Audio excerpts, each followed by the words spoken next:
Aries, hello, Amanda here. Welcome to Unseen Hands Healing. This is going to be your September shift reading. So we are looking at the shape you are shifting out of this month, the shape you're shifting into, and what that shape shift looks and feels like. So Aries, before we get into your cards, the image that's coming to me for you is a little comical. It is the moment in The Wizard of Oz when Dorothy gets swept up into the cyclone, and there's this one very specific moment where this tornado is happening and she's in one curve of it, and she's watching certain things that have been swept up with her pass by her. Like I think she sees the Wicked Witch on the bicycle sort of fly by. She sees the house surreally, like, you know, making its way around the cyclone. She sees the dog. She sees maybe Annie M or something like that. I don't remember exactly, but that's the image that's coming to me of you being swept up in this cyclone and having this surreal moment where you realize you are in the cyclone, that you are in this tornado that is sweeping you up, and you're sort of seeing all of these elements of your life that are being swept up with you. And then I thought to myself, okay, what happens after that? And if I recall, this cyclone sweeps her up and all of these swirling elements of her life, and then suddenly stops. Like it suddenly drops Dorothy down in the middle of Oz. You know, it's like all of the sudden the house slams down, the cyclone is over, and she wakes up in Oz. And so that's the image that's coming through for you in September, Aries. Really interesting. We're going to see how the cards illuminate that, but already that is an image of you really being swept up in something and finding yourself. And you know, a cyclone is a really intense storm energy, but the feeling I got from the whole experience was actually more surreal. Like you knew that the storm was sweeping you up, but it wasn't, and you know, there's fear there for sure. It is a scary thing, but it wasn't this super scary tower type energy, if you're familiar with that card in the tarot. It wasn't this like, what's happening to me? It was more like, whoa, I recognize what's happening to me, and there's all the elements of my life swirling, and this is really strange, and then poof, it lands you somewhere else. So I've really been drawn to this fairy deck lately. We're gonna see what the fairies have to say to you here in September, Aries. What is the story here for Aries in September with this cyclone sweeping you up and dropping you in Oz? What is this all about?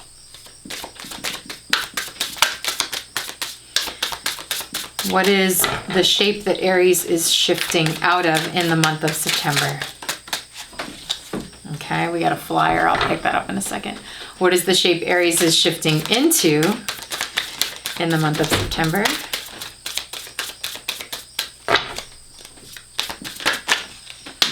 Okay, 2 cards are coming out here. And what does that shape shift look and feel like? Okay, boom. 3 cards. Turn it over just like that. Okay. Excuse me for a moment here, Aries, while I fetch your cards, which are flying all over the place, kind of like a cyclone. Isn't that interesting? Aha, okay. Very good. Oh my gosh, this card keeps flying out of my grasp. I mean, these cards are a little extra slippy, but sheesh. Okay.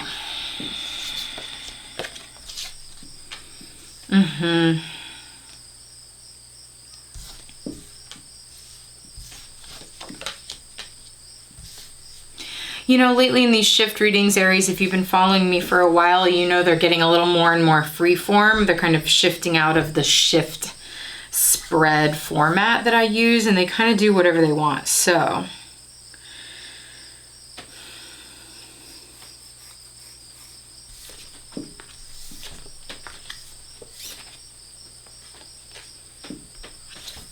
here's what's happening. This is wild. Ready? Here's your shapeshift.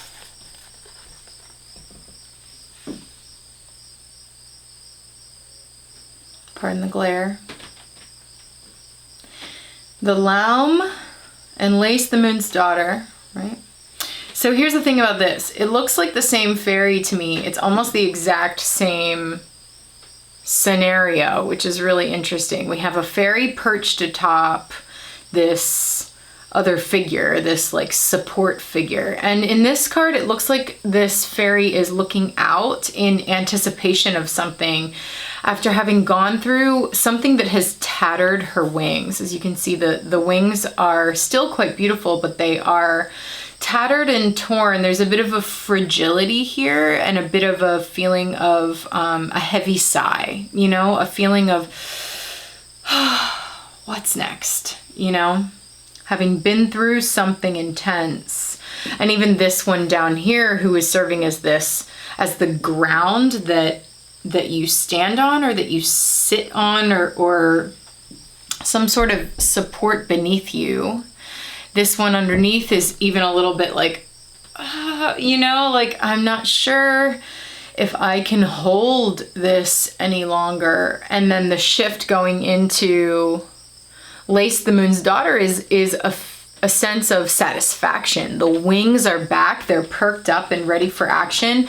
We've got the horse's leg here, which speaks to me of movement and sort of chariot energy, like getting ready to move.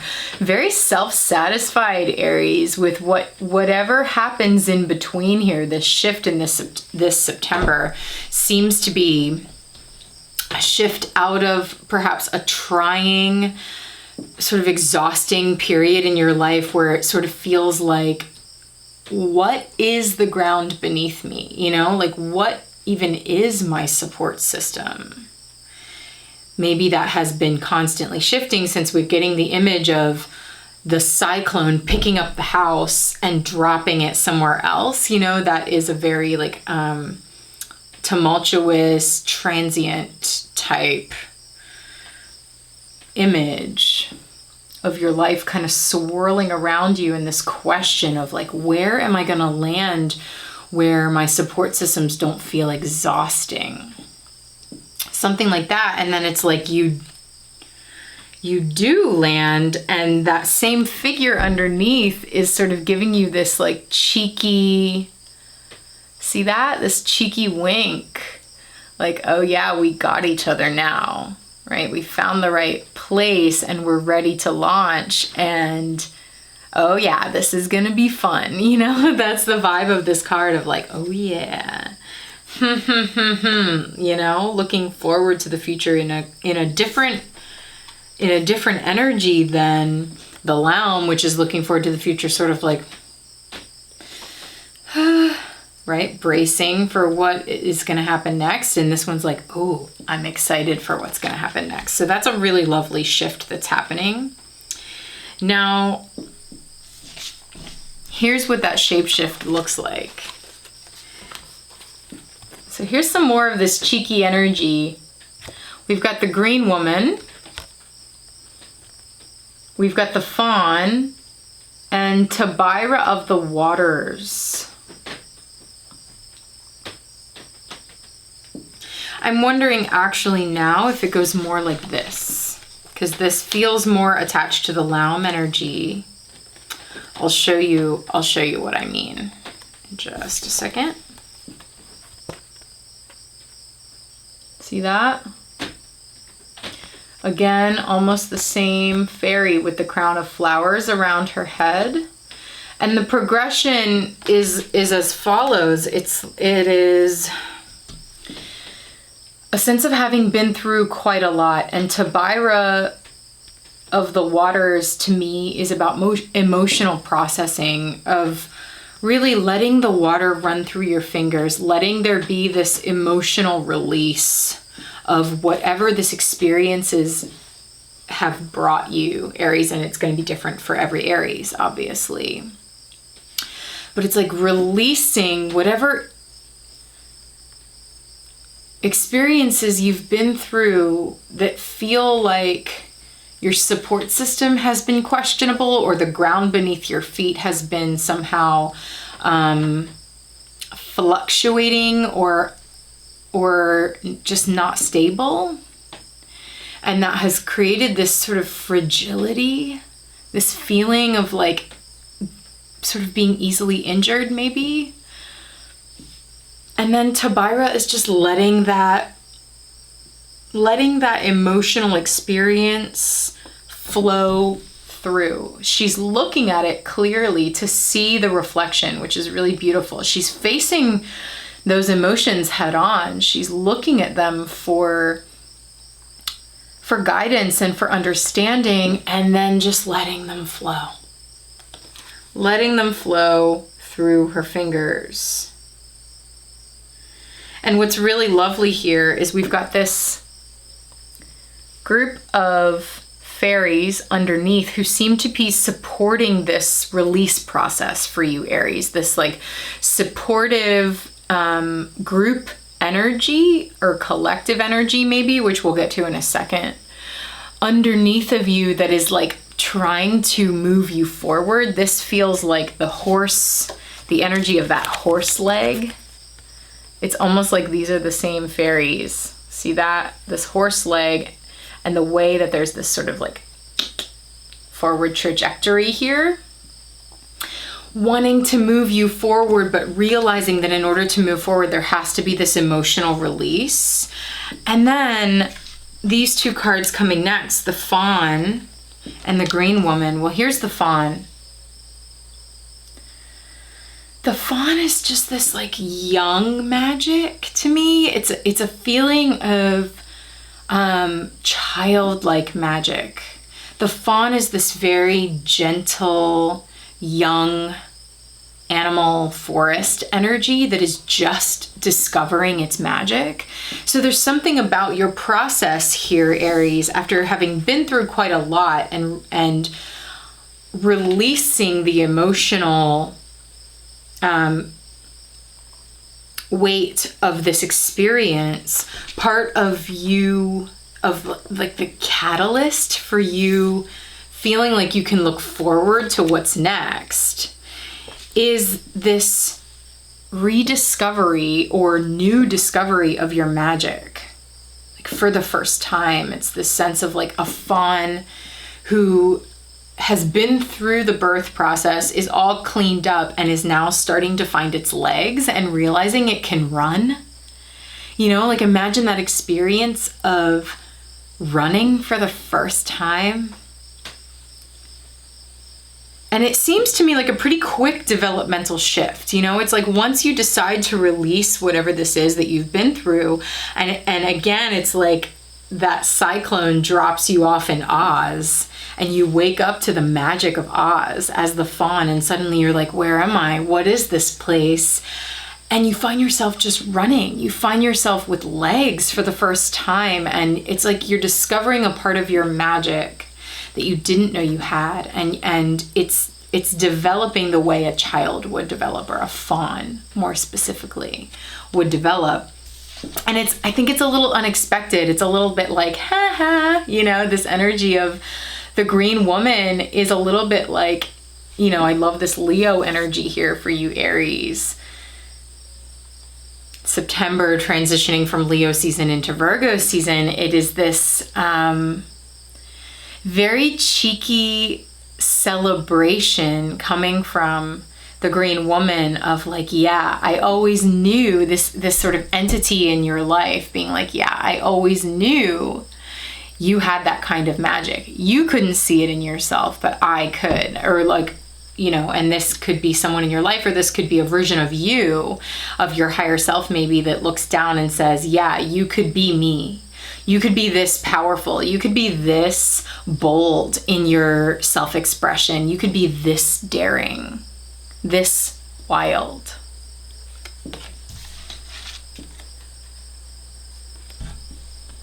It's almost like the fawn grows into the Green Woman. See the horns on the Green Woman?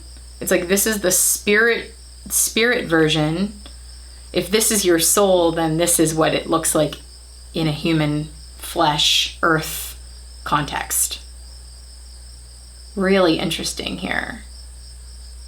Total new lease on life from this energy. Quite a shift here, which is why I think you end up feeling this way. Like, okay, I'm ready to go. I'm ready to launch myself. And I'm really looking forward to the future now, and I feel secure in my relationship with my foundation, in my relationship with what supports me. And here's the thing. So another card came out in all of this, and it's this one. The Collective of Pixies. This is the collective lifting you up. This is this energy here, right? Of the collective down here, helping you to release, helping you to emotionally process and filter and reflect things back to you and filter through, like whatever this collective energy is for you, is helping you find out just how magical you are. And how, like, you know, the green woman is sort of the Empress archetype, and that's this like very creative, fertile, generative, abundant kind of energy. It's like the collective is lifting you up and helping you discover that part of yourself, which is just making you feel much more secure and excited and looking forward to the future. It's really, really beautiful. And the collective can be a lot of things. You know, this could be a group of friends or family that support you. This could be, you know, just the energy of maybe an audience for you, or, you know, a lot of people do Patreon, so some sort of collective support in that way, or maybe you're doing like a fundraising campaign, something like that, where you're just really feeling the support of the collective and of your community. And that community support, the support of the collective, just seems to be giving you this freedom to let your creative freak flag fly, you know, just to like let your magic begin to emerge and be seen. It's really quite beautiful. And whatever that is just really lighting you up. I mean, look at the luminescence here, the moon's daughter, the moon, you know, your intuition, your emotional self is lit up in a completely, and illuminated in a completely new way. Aries, what a reading so far. This is gorgeous, and I'm really excited to dive in now to the extended and see where this is going to take us. So if this reading's resonating with you so far and you'd like to view the extended reading for September, where we're going to draw a lot more cards from other decks and see if we can get some more details on this story for you in September, you can click the link in the description box below, and that will take you to Patreon. Patreon is an online community that I've created for folks who enjoy my work and want to dig deeper. That sounds like you, head on over there, read the description when you get there so you know how patronage works, and then I will send you the extended reading for September. Okay, Aries, thanks so much for joining me here. Happy Virgo season. We'll talk soon.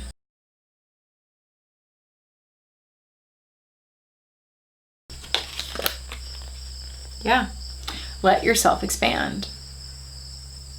Look at all them hands. That's those hands from the collective of pixies,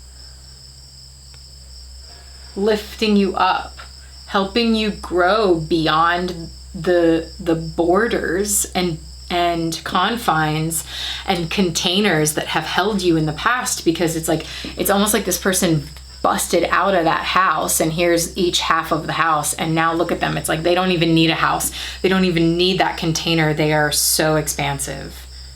It's like your new house, your new home is the sky here with all of these hands. It's like your reach is not limited.